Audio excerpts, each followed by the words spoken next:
Hello and welcome back to TCM's lineup of comedies featuring working class characters. I'm Alicia Malone, and next up is a 1981 comedy making its debut on TCM. Directed by Gus Triconis, it's Take This Job and Shove It. And before you ask, yes, the country song of the same name, written by David Allan Coe and sung by Johnny Paycheck, is the title track. And in fact, it inspired the entire making of this movie, with producers buying the rights to the song.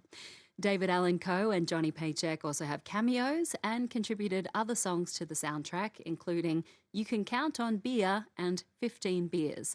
And beer does play a central role in this film, with the script written by Barry Schneider. The story follows a young executive named Frank, played by Robert Hayes, who works for a company that owns several businesses and sends him to a small town to boost productivity at a local brewery.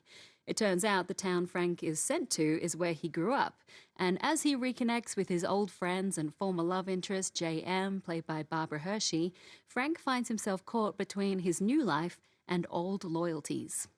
Robert Hayes is best known for his starring role as Ted Stryker in Airplane from 1980 and its sequel from 1982. He had been acting on television for several years, and Airplane marked his feature film debut.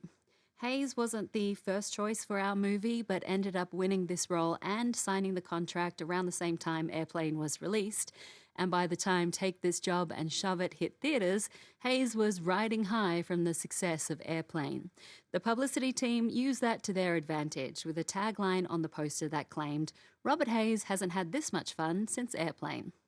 And for us classic film fans, you'll recognise a few familiar faces in the cast, including Art Carney, David Keith, James Karen, Eddie Albert, and Martin Mull, who famously played Colonel Mustard in Clue.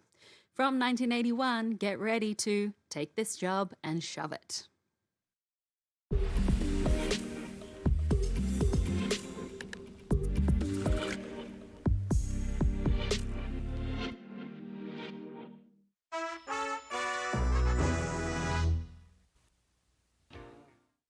I'm glad Frank was able to say those words, take this job and shove it.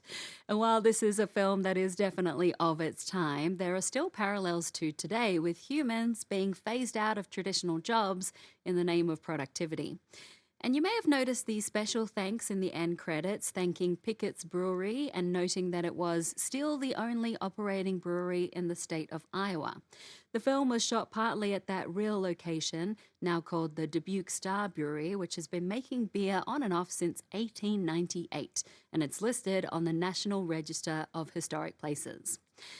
Our look at working class comedies resumes after this break, so stay tuned to see a fantastic Irish musical comedy from 1991 about forming a soul band in working class Dublin.